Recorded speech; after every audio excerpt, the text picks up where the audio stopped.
룻기 말씀을 이제 마치고 이제 에스더 말씀을 좀 보려고 합니다.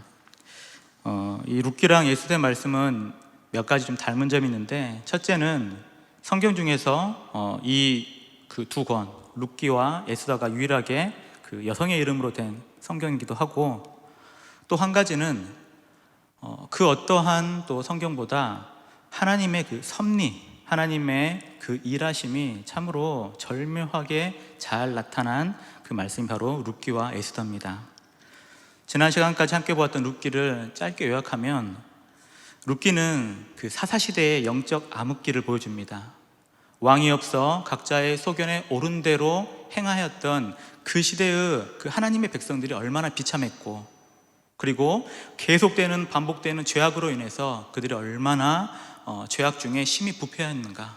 그런데 하나님의 섭리는 룻이라는 이방 여인을 통해서 왕이 없어서 자신의 멋대로 살던 그들에게 다윗 왕의 계보를 잇게 되는 그 놀라운 섭리를 보여주는 것이 룻기라면, 오늘 우리가 함께 볼, 그리고 앞으로 이제 룻기를 쭉 볼 텐데, 이 에스더의 말씀은 하나님께서 이 택함 받은 유대 민족을 어떻게 구원하시는가, 바로 이 면에 대해서 하나님의 섭리를 우리는 조금 더 좀 살펴보려고 합니다. 이 에스더의 말씀은 이 독특한 특징이 하나 있는데, 오늘 우리가 1장 전체를 이제 교독했는데, 여러분 여기 1장 중에 하나님의 이름이 몇 번 나온지 한번 세보세요. 몇 번 나옵니까? 에스더 1장을 보게 되면 단 한 번도 하나님의 이름이 언급되지 않습니다. 근데 심지어 에스더가 총 10장으로 구성되는데 10장 전체를 아무리 샅샅이 뒤져봐도 하나님의 이름이 언급이 안 돼요. 그래서 과연 이게 에스더 이 말씀이 과연 성경인가, 성경 목록에 추가될 만한 그런 정경성의 어떤 논란을 빚기도 했어요. 우리가 잘 아는 종교개혁자 마르틴 루터가 이 에스더를 보고 차라리 없었으면 좋을 뻔했다. 왜냐? 하나님이란 이 어떤 이름, 하나님이란 어떤 단어가 단 한 번도 언급이 안 되는데 이게 무슨 하나님의 말씀이냐 라고 할 만큼 에스더가 논란에 또 휩싸일 때도 있었습니다. 그러나 하나님은 의도적으로 에스더서 안에 하나님의 그 이름, 그 하나님의 단어를 감추세요. 그런데 오히려 하나님의 이름이 감추어지고 나서 보니까 하나님께서 그 배후에 일하시는 면, 하나님의 섭리는 더욱더 진하게 드러남을 볼 수가 있습니다. 예를 들어서 이 에스더서에서 이 3장에 보게 되면 이 에스더서의 가장 위기가 되는 유대 민족이 멸절하게 될 그러한 위기에 처합니다. 하만이라는 유대인의 원수가 등장하게 되는데, 그가 무슨 일을 하냐면 유대의 이 민족을 어떻게 멸절할까, 그 날을 정하기 위해서 제비를 뽑습니다. 이게 푸르라고 하는데, 그 날을 제비 뽑아서 이 날에 이 모든 유대 민족을 다 말살해 버리겠다, 그렇게 마음을 먹었는데, 하나님의 섭리는 오히려 제비 뽑아 정한 그 날에 하만과 유대의 모든 대적들을 다 오히려 말살해 버리는, 그러니까 유대 민족은 살아남고 오히려 원수는 완전하게 무너지는 그 면을 보여주는데, 바로 이때로부터 유대인들은 그 날 푸르라고 하는 그 불임절을 유대 명절의 최고의 절기로 항상 지켰습니다. 지금도 지켜지고 있어요. 불임절. 그 에스더를 통해서 유대 민족을 구원한 하나님의 역사가 얼마나 큰가, 바로 그 면을 너무나 잘 보여주고 있는데, 지금도 불임절이 될 때마다 이들이 뭘 하냐면 이 불임절을 지키는 여러 가지 규칙들이 있어요. 그러나 가장 중요한 규칙 중에 한 가지는 이 에스더서를 처음부터 끝까지 다 낭독을 하는 겁니다. 남녀노소를 막론하고 누구든지 이 불임절이 되면 이 불임절에 참여하는 자들은 에스더 1장부터 10장까지 전체를 함께 낭독해 읽어나가요. 그런데 거기에는 하나님이란 이름이 단 한 번도 언급이 안 되는데, 오히려 그것을 읽으면 읽을수록 이 불임절에 참여한 자들이 에스더의 말씀을 읽어가면 읽어갈수록 오히려 선명하게 다가오는 하나님의 섭리, 하나님께서 우리 민족이 완전히 이 땅 가운데 없어질 뻔했는데 구원해 주셨구나, 바로 그 면이 너무나 선명하게 드러나는 바로 그러한 특징이 있습니다. 바로 그 면을 우리가 주목해서 좀 볼 텐데, 이 에스더서를 한마디로 우리가 요약을 하자면 바로 하나님의 섭리라고 말할 수 있습니다. 근데 이 섭리란 단어가 프라비던스란 그 영어 단어가 있는데 라틴어에서 온 말이에요. 라틴어 프로비데오라고 하는데, 프로는 뭐뭐 앞에, 그리고 비데오는 우리 비디오 아시죠? 본다라는 뜻이에요. 그래서 합쳐보면 미리 본다라는 뜻이 섭리란 말입니다. 이게 하나님께서 적용되면 어떻게 되냐? 하나님이 미리 보시고 그 모든 일들을 주관해 가신다. 그것이 바로 하나님의 섭리란 뜻이에요. 근데 잘 보면 하나님께서 섭리한다는 이 말, 이것은 사람에게 적용되는 것이 아니에요. 왜냐? 우리는 한 치 앞을 바라보지 못해요. 당장 내일에, 당장 1시간 뒤에 어떤 일이 있을지 우리는 알지 못합니다. 그러나 하나님은 미리 아시고 미리 보고 그 일들을 주관해 가시는 면이 있어요.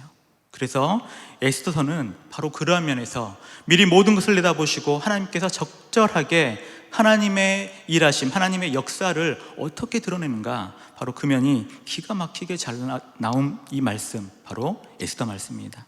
그러면 우리가 에스더 말씀을 먼저 보기 전에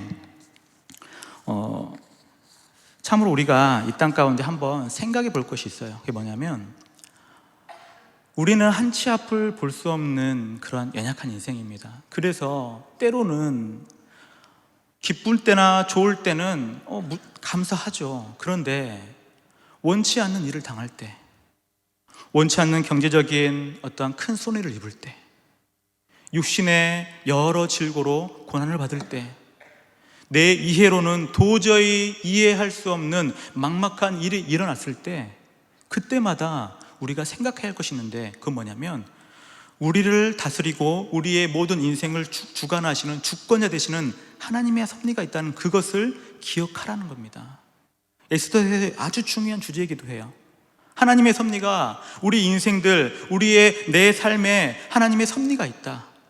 그러므로 우리는 때론 낙심한 일이 생기고 위기가 시험이 생겨도 우리는 그것에 주저앉지 않는다는 겁니다. 오히려 우리는 고백할 수 있는 하나님 말씀이 있는데, 고린도전서 10장 13절입니다. 고린도전서 10장 13절을 보게 되면, 사람이 감당할 시험 밖에는 너희가 당한 것이 없나니 오직 하나님은 미쁘사 너희가 감당하지 못할 시험 당함을 허락하지 아니하시고 시험 당할 즈음에 또한 피할 길을 내사 너희로 능히 감당하게 하시느니라. 여러분, 이 말씀 믿으십니까? 어떠한 위기 순간에도 우리가 기억해야 할 것이 있어요. 하나님 우리를 버리지 않습니다. 시험의 환난의 순간에 우리를 내버려 두지 않아요. 오히려 우리와 함께 하시고 그 속에서 그 시험 당할 그쯤에 피할 길을 내시는 분이 누구냐? 바로 역사의 주권자, 모든 만사 만물을 다스리시는, 섭리하시는 바로 하나님이 우리에게 피할 길을 주신다. 바로 그것이 에스더 전체 주제이기도 합니다. 이제 본문 1절을 봅니다. 본문 1절을 보게 되면, 이 일은 아하수에로 왕 때 있었던 일이니 아하수에로는 인도로부터 구스까지 127지방을 다스리는 왕이다 라고 나와요. 근데 여기서 이 일은 이라고 시작하는데, 이게 무슨 말이냐면, 이 에스더가 언제 쓰였냐면 이 모든 에스더서에 일어난 일들이 다 지난 후에 쓰여진 이 말씀입니다. 누가 썼는지 모르겠지만 이 모든 위기의 순간을 다 넘기고 그 일을 회고하는 면으로 이 말씀이 쓰여진 것입니다. 그래서 유대인들이 이 멸절될 그 위기의 극한의 순간에 하나님이 어떻게 역사하셨는지를 쓰는 건데, 바로 그 면에서 이 에스더 이 일은 바로 시작하면서 아하수에로 왕 때 있었던 일이다 라고 나오는데, 이 아하수에로 왕이 어떤 사람이냐면 이 페르시아, 바사로 나오는데 페르시아죠. 페르시아 제국의 이 4번째 왕입니다. 근데 성경에는 이 페르시아 제국의 5번째 왕까지 이 성경에 등장하게 되는데, 이 순서대로 보게 되면 고레스, 캄비세스, 다리오, 아하수에로, 아닥사스다. 근데 먼저는 고레스 왕입니다. 고레스 왕이 누구냐면 BC 539년에 바벨론을 무찌르고 페르시아 제국을 세운 사람이에요. 근데 그가 어떤 일을 했냐면 에스라 1장부터 3장을 보게 되면 이 고레스 왕이 등장합니다. 그가 뭘 하냐? 칙령을 내려서 수룹바벨을 통해서 1차 그 유대 민족 그 포로된 자들을 귀환시키는 그 명령을 내린 사람이 바로 고레스 왕입니다. 그리고 고레스 왕의 그 아들이 누구냐면 캄비세스인데, 이 캄비세스는 이 성경에 등장하지 않아요. 근데 그가 한 일이 뭐냐면 애굽, 그러니까 이집트 전역을 정복한 왕입니다. 그리고 나서 다리오 왕이 등장하는데 그 사람이 누구냐면 보통 다리우스 1세라고도 불러요. 이 사람은 어떤 사람이냐면 에스라 5장부터 6장을 보게 되면 다리오 왕은 이 예루살렘 성전을 재건토록 허락해 준 사람입니다. 이 사람이 얼마나 대단하냐면 예전에 바벨론 그 느부갓네살에게 모든 성전 기면을 빼앗길 때가 있었습니다. 근데 그는 이 모든 예루살렘을 그 지을 만한, 성전 지을 만한 재료도, 그리고 성전의 모든 기명도 다 돌려준 인물이에요. 참 대단해요. 그리고 그가 세상적인 업적도 대단한데 이 다리우스 1세 다리오 왕 때 사실 페르시아가 이 세계 가장 큰 제국으로 그 크게 되는, 성장하는 그러한 면, 이 다리오 왕이 인도로부터 그 다음에 메소포타미아 모든 지역을 다 정복을 해요. 다 완전하게. 근데 하나 정복 못하는 것이 있었는데 그게 뭐냐면 바로 그리스입니다. 그리스를 이제 남겨두고 이 1차 페르시아 전쟁을 시작하게 되는데 이 다리오 왕이 군대를 끌고, 사실은 얼마 되지 않았어요. 소수의 군대를 끌고 나아가서 이 그리스를 정복하기 위해서 이제 아테네랑 전쟁을 붙게 되는데, 참 안타까운 것은 이 다리오 왕의 입장에 보자면 그 그리스를 정복하지 못하고 그 다음에 전투에 패배해요. 그 전쟁이 뭐였냐면 마라톤 전쟁이에요. 마라톤 전쟁. 사실 그 수적으로나 어떠한 그 제국적인 힘으로 봤을 때는 페르시아는 세계 제일의 강대국입니다. 그리스는 연합국가이기 때문에 잽이 안 돼요. 그럼에도 불구하고 그 마라톤 전쟁에서 다리오 왕이 패배를 합니다. 그리고 절망스러운 그 순간, 질 수밖에 없었던 그 전쟁을 이겼다 해서 그 승전보를 알리기 위해 병사가 아테네까지 뛰어가는데 그게 40km입니다. 그게 마라톤의 기원이 된 거예요. 그래서 지금도 보게 되면 이 페르시아가 지금은 이란 나라거든요. 이란은 자국에서 마라톤 경기를 하지 않아요. 왜냐? 그 일이 너무나 치욕스럽기 때문에, 전쟁이 졌기 때문에. 그 대제국 페르시아가 전쟁에 패배한 그 1차 페르시아 전쟁, 바로 그것을 기억하면서 마라톤 경기를 하지 않습니다. 바로 그러한 다리우스 왕의 아들이 누구냐면 바로 오늘 본문의 아하수에로 왕입니다. 사실 다리오 왕은 다시 한번 전열을 가다듬고 2차 페르시아 전쟁을 준비했어요. 그러나 그 뜻을 다하지 못하고 죽게 됩니다. 그래서 그 왕위를 이 아하수에로 왕이 물려받게 되는데, 이 그가 누구냐면 바로 여기서는 아하수에로라고 하는데 보통 이거는 히브리식 표현이고 헬라적 표현은 크세르크세스라는 왕입니다. 이 사람도 또 대단하긴 한데 여러분 영화 300 보셨죠? 300. 스파르타와 싸우는 그 페르시아의 가장 위대한 왕, 거기서 보면 나는 관대하다라고 외쳤던 그 머리 빡빡 민 사람, 그게 아하수에로 왕이에요. 근데 그 아하수에로의 왕의 아들이 누구냐? 아닥사스다. 이 아닥사스다는 에스라 7장부터 또 등장하게 되는데 이 사람도 참으로 유대 민족의 입장에서는 좋은 일을 합니다. 2차, 3차 포로 귀환을 명령한 사람이에요. 그래서 2차 때는 에스라를 통해서 포로가 귀환되고 3차 때는 느헤미야를 통해서 이제 포로들이 귀환하게 되는데, 정리하면 이 에스더서의 이 시대적인 배경은 뭐냐면 성경을 기준으로 에스라 6장과 7장 사이에 있었던 일, 그러니까 약 10년 정도의 아하수에로 왕이 다스렸던 그 10년의 일, 유대 민족이 멸절했 뻔했던 그 일, 바로 그것이 시대적인 배경이고 그 중심에 이 페르시아 제국의 네 번째 왕 아하수에로 왕이 등장하는 겁니다.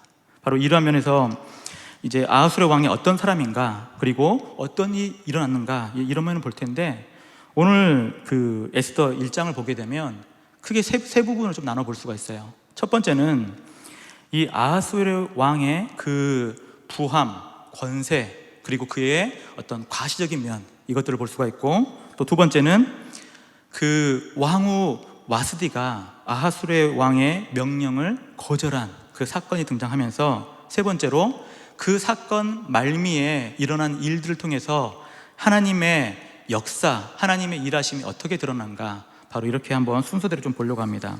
먼저 다시 우리 1절 한번 봅시다. 1절을 보게 되면 이 일은 아하수에로 왕 때에 있었던 일이니 아하수에로는 인도로부터 구스까지 127방을 다스리는 왕이다 라고 말해요. 대단하죠. 왜냐? 아하수에로 왕이 페르시아의 네 번째 왕이죠. 고레스는 바벨론을 제패했고 페르시아를 세웠습니다. 캄비세스는 이집트를 다스렸어요. 이집트를 정복했어요. 그리고 다리오 왕은 그 인도와 수많은 그 지중해 일대 부분들을 다 다스렸고 그 모든 것을 아하수르의 왕이 물려받은 거예요. 그러니까 지금 엄청난 대제국의 영토를 물려받은 왕이 아하수에로 왕인데, 그가 수많은 나라들, 그 지방들, 도시들을 다스리면서 그가 뭘 했냐면 2절 3절입니다 2절 3절을 보게 되면 당시에 아하수에로 왕이 수상궁에서 즉위하고 왕위에 있은 지 제3년에 그의 모든 지방관과 신하들을 위하여 잔치를 베풀어. 잔치를. 근데 그 잔치가 어떤 잔치냐면 4절 봅시다. 4절. 왕이 여러 날 곧 180일 동안 그의 영화로운 나라의 부함과 위엄의 혁혁함을 나타내기 위한 잔치라는 거예요. 아하수에로 왕이 즉위한 지 3년이 됐어요. 그러니까 이제는 자신이 다리오 왕 그 부친보다 더 위대한 뭔가를 좀 보여줄 때란 말이에요. 그래서 그는 의도적으로 수많은 그 페르시아에 있는 귀족들, 장수들, 그리고 여러 군사들의 어떤 장관들을 다 모이게 해서 잔치를 베푸는데, 잔치의 날수가 180일. 아마도 그것이 한날에 다 잔치를 이룰 수가 없으니까 계속 몰려들 거 아니에요. 그러니까 계속 연일 이 모든 그 자신의 그 과시를 위해서 연속해서 베풀었던 일이 180일. 그리고 그 마지막 자신의 거처하는 그 수상궁에서, 그 도성에서는 7일간은 그 나라의 온 백성, 귀천을 막론하고 모든 백성에게 그 잔치를 베풀면서 자신이 얼마나 위대한가, 자신의 가진 영토, 부, 그리고 권력, 권세, 이것이 나는 참으로 위대한 왕이다, 이것을 보여주려고 했던 거예요. 왜냐하면 성경에 나오지 않지만 이후에 그가 뭘 준비하냐면 페르시아 제2차 전쟁을 준비합니다. 아버지가 정복하지 못했던 그 그리스를 정복하기 위해서 그 유명한 해전이 있는데 살라미스 해전이라고, 그 아주 세계에서 기억에 남는 대전이긴 한데 결국 패하긴 해요. 근데 그것을 준비하기 위해서 이렇게 어마어마한 잔치를 벌여요. 그런데 상대적으로 에스더는 어떻습니까? 에스더, 오늘 본문에 나오진 않지만 에스더를 비교하면 꼭 이게 수저 논쟁과 좀 비슷한 것 같아요. 우리 뭐 금수저니 은수저 말 하잖아요. 에스더는 흙수저입니다. 흙수저. 왜냐? 그는 포로로 잡힌 유대 민족이었고, 심지어 그녀는 고아예요. 사촌 오빠 모르드게의 손에서 키움받았는데, 고대 근동은 아주 예로부터 고아, 과부, 그리고 부모가 없을 때, 그리고 여성으로 살아갈 때 얼마나 비참한지 우린 룻을 통해서 너무나 자세히 봤습니다. 참으로 비참한 인생이란 말이에요. 흙수저입니다. 그런데 아하수에로 왕은 어떻습니까? 이 금수저, 아니 이 다이아몬드 수저 같아. 날 때부터 왕족이에요. 날 때부터 그 선조들이 점령해왔던 수많은 영토가 있어요. 그리고 잔치의 그 자세한 면을 보게 되면 참으로 그 재력이랄까요? 너무나 많은 그런 물질적인 풍부함을 보여주게 되는데, 그게 얼마만큼이냐면 6절부터 7절입니다 6절부터 7절을 보게 되면 백색, 녹색, 청색 휘장을 가는 배줄로 대리석 기둥 은고리에 메고 금과 은으로 만든 걸상을 화반석, 백석, 운모석, 흑석을 깐 땅에 진설하고 금잔으로 마시게 하시니 잔의 모양이 각기 다르고 왕이 풍부하였으므로 어주가 한이 없었더라. 얼마나 대단합니까? 잔치를 베푸는 그 공간이 아주 휘황찬란한 거예요. 바닥은 가장 비싼 재료들로 바닥을 깔고 대리석 기둥을 세워가지고 그곳에 가장 비싼 천들로 장식했던 모습, 심지어 먹고 마시는 테이블과 의자가 은과 금이에요. 은과 금. 그러면 나올 때 이 잔치를 마시고 나온 사람들은 그냥 나올 수 없죠. 의자에 앉은 채로 그걸 들고 나와야 돼. 왜냐? 금과 은이니까. 금자는 가슴 속에 넣어야죠. 근데 7절 보세요. 7절을 보게 되면 금잔으로 마시게 하니 잔의 모양이 각기 다르다 했어요. 이게 뭐예요?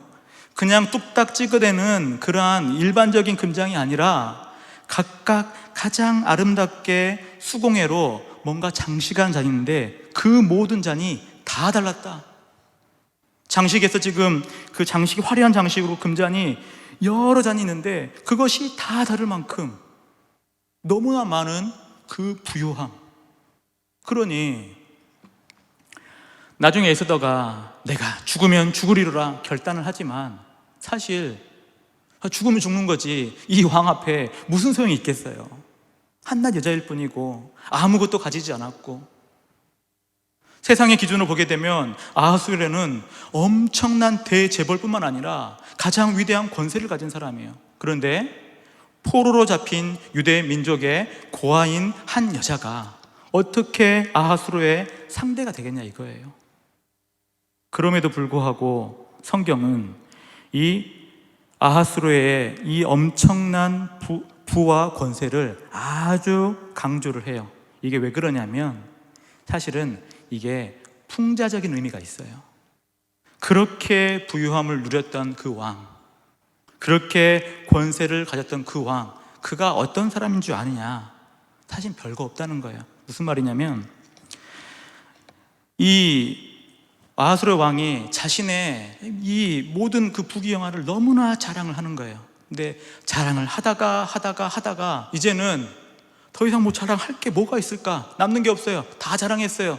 그러다가 마지막에 뭘 자랑하냐면 우리 그 9절부터 이 12절을 보게 되면 자신의 왕후 그 와스디를 이 잔치에 초대하려고 하는데 여기 보게 되면 자 11절 보겠습니다. 본문 11절을 보게 되면 왕후 와스디를 청하여 왕후의 관을 정죄하고 왕 앞으로 나오게 하여 그의 아립다움을 뭇 백성과 지방관들에게 보이게 하라 하니 라고 나오죠. 여기 보게 되면 이제 하다 못해서 이제 자신의 그 아름다운 왕후를 사람들에게 보이고 싶은 거예요.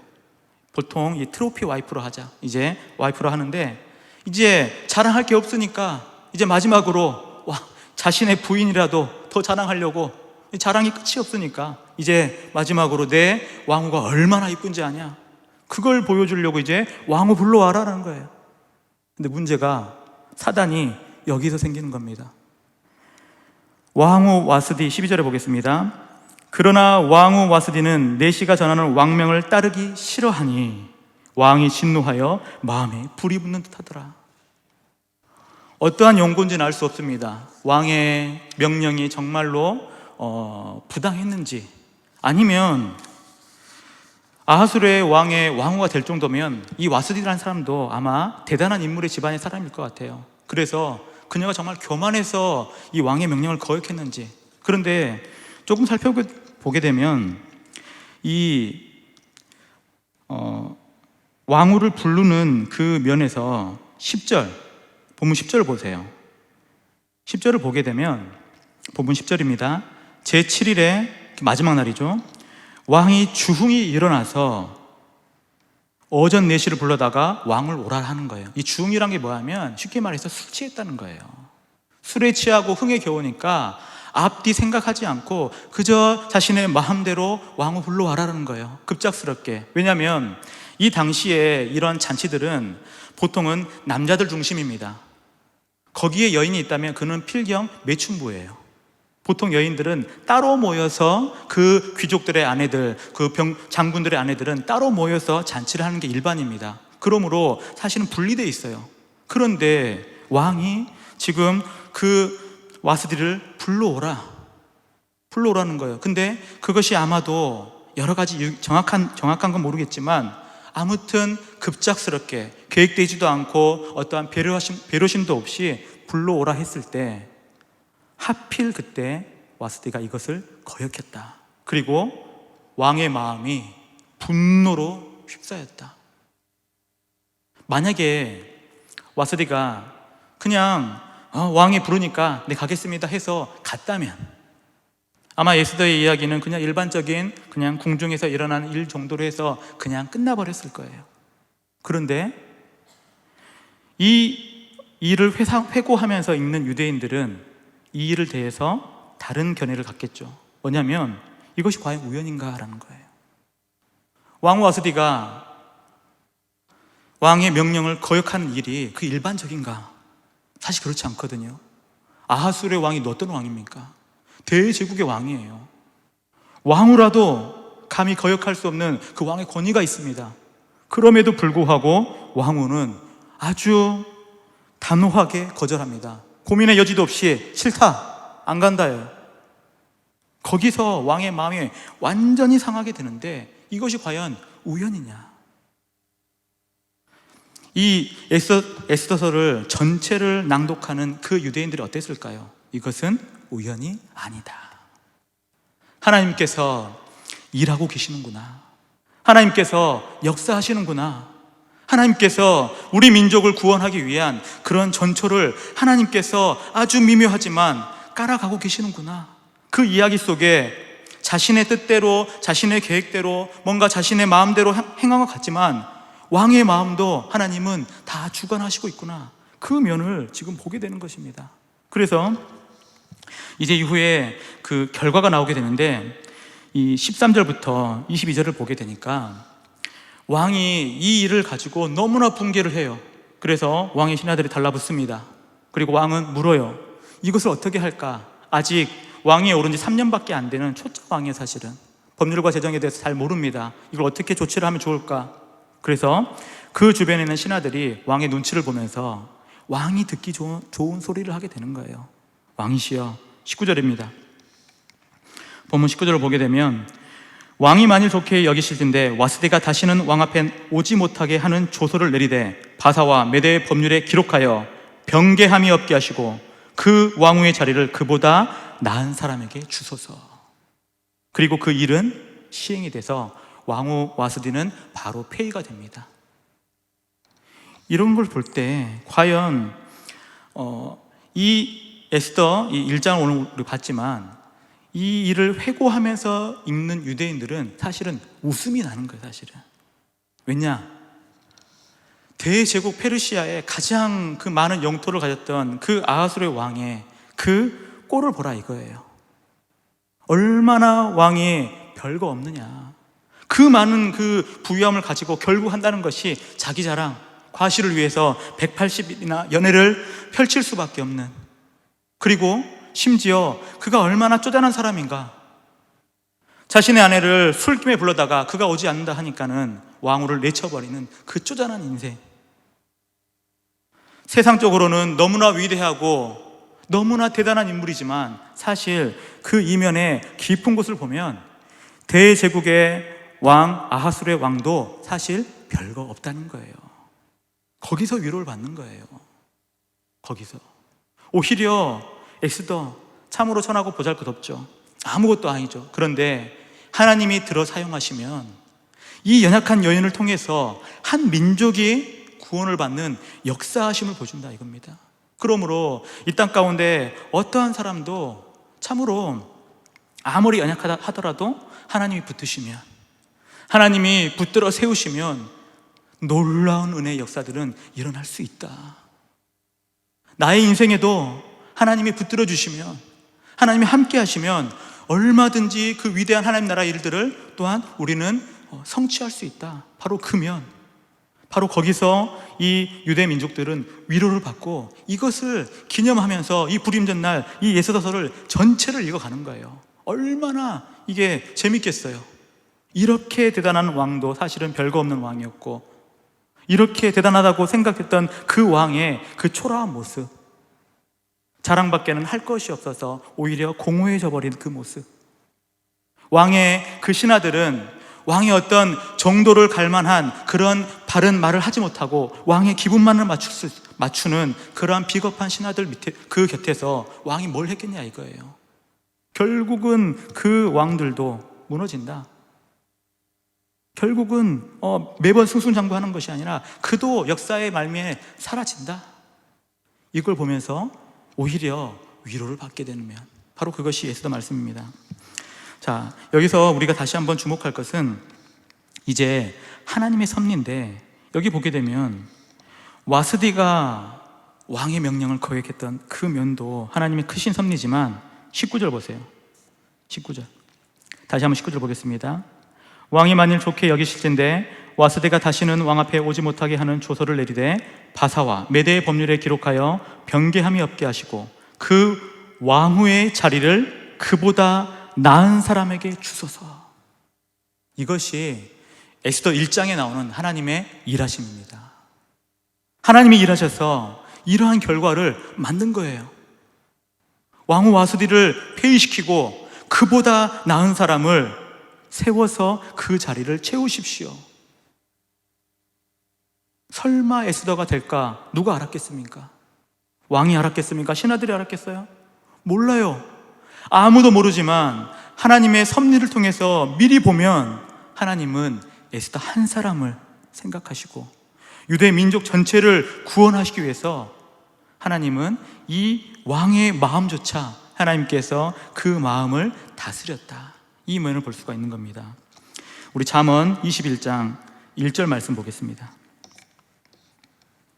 잠언 21장 1절입니다. 함께 한번 읽어볼까요? 시작. 왕의 마음이 여호와의 손에 있음이 마치 봇물과 같아서 그가 임의로 인도하시느니라. 이게 봇물이라 하는데 예전 개역 한글에서는 보의 물이라 했어요. 보의 물.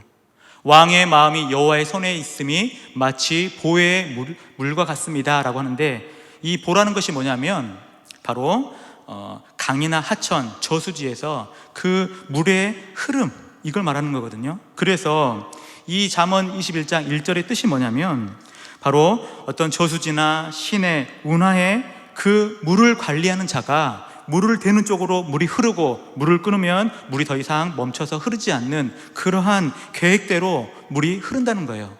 물 자체가 마음대로 흐르는 것이 아니라 이 물을 주관하는 자가 있다. 그런데 아까 21장 1절의 말씀에 보면 왕의 마음이 여호와 하나님의 손에 있다. 마치 보의 물과 같다. 그래서 출애굽기에 봐도 출애굽기에 그 이스라엘 백성들을 압제했던 바로 왕도 그 10가지 재앙이 일어날 때 종종 보게 되는 그 말씀이 뭐냐면 하나님께서 바로의 왕의 그 마음을 완악하게 했다는 말이 나와요. 이게 뭐냐면 출애굽 그 당시에 출애굽하기 전에 애굽에 10가지 재앙이 내려집니다. 근데 이 10가지 재앙의 의미가 뭐냐면 애굽 땅에 있는 모든 그 우상들을 하나하나 다 깨부시는 면이 있어요. 그래서 완전한 그 우상들을 다 깼다는 의미로 10가지 재앙을 딱 내리시는데 중간중간 이 바로 왕의 마음이 흔들릴 때가 있었어요. 그런데 하나님께서 바로 왕의 마음을 완악하게 만들어버려요. 다른 말로 하면 그 타락한 본성의 그 죄악된 마음을 내버려 두십니다. 그래서 재앙이 임하는데 바로 왕이 마음을 돌리지 않아요. 그래서 더 혹독하게 애굽의 그 이스라엘 백성들을 압제했고 오히려 모세의 말들을 무시하면서 계속해서 연일 재앙을 당해요. 근데 그게 하나님의 섭리라는 거예요. 하나님께서. 오늘 본문의 와하술의 왕도 마찬가지예요. 하나님께서 하나님의 계획과 크신 일들을 이루기 위해서 이 왕의 마음조차 하나님은 움직인다는 겁니다. 아하술의 왕은 자기가 자기의 원대로 세상을 주관할 수 있는 그런 사람이라 믿었어요. 그러나 아니죠. 그도 만군의 여호와 앞에서는 한낱 작은 죄인일 뿐이에요. 에스더가 그걸 보여주고 있는 겁니다. 한낱 죄인일 뿐이다. 연약한 인간일 뿐이다. 마치 이 아하술의 왕은 가끔 이 신적인 모습으로 등장을 하거든요, 보통. 근데 아니라는 거예요. 너희가 아무리 위대하게 생각한 그 아하술의 왕조차 하나님 앞에서 만군의 여호와 앞에서는 보잘것없는 한낱 인간, 죄인일 뿐이라는 겁니다. 그리고 그 왕의 마음도 자기 스스로 자기의 마음을 주관해 가는 것이 아니라 여호와께서 그 마음을 다스려 가신다. 길을 내신다. 그 길이 뭐예요? 와스디의 왕후의 그 명령에 불복죠. 신하들을 통하여서 머리를 싸매서 낸 결과가 뭐예요? 와서디를 폐위시키고 새로운 자를 찾으십시오. 이것이 하나님의 역사하심. 바로 이것이 우리가 이 땅을 살아갈 때에 하나님의 섭리를 인정하는 것이 무엇이냐라고 할 때 하나님이 모든 만사를 다스리고 있다, 이 면을 고백하는 것이 바로 이 하나님의 섭리를 인정하는 일이 되는 겁니다. 때로는 우리 삶 가운데 많은 어려움이 있죠. 막힘이 생기고 경제적으로 핏절함이 생기고 때로는 육신의 연약함 때문에 참으로 고통스러운 그 나날들이 반복될 때가 있습니다. 그런데 우리는 그 뒷일을 다 알지 못합니다. 그러나 하나님은 그 모든 일을 미리 내다보시고 주관해 가시는, 하나님의 일을 성실하게 이루시는 그 면들, 바로 우리는 에스더 말씀을 통해서 확신할 수 있는 겁니다. 바로 이런 면에서 우리 모든 사랑하는 우리 중앙가족 모든 여러분들, 하나님의 섭리를 신뢰하시기 바랍니다. 하나님은 우리가 낙심할 때, 시험에 빠질 때 버리지 않습니다. 내버려 두지 않습니다. 오히려 함께 든든히 곁에서 우리를 지켜주시고 시험 당할 그쯤에는 피할 길을 내시는 분, 광야에서도 물을 내시는 분, 아무리 우겨쌈을 당하고 사방이 막힐지라도 하나님 구석에 우리를 건지시는 하나님, 이것을 믿을 때 우리는 더 이상 낙심하지 않습니다. 오히려 절망 중에 찬송하고 감사가 넘치게 됩니다. 바로 이러한 감사와 찬송이 넘치는 귀한 믿음의 백성의 삶을 사시길 주님의 이름으로 축원합니다.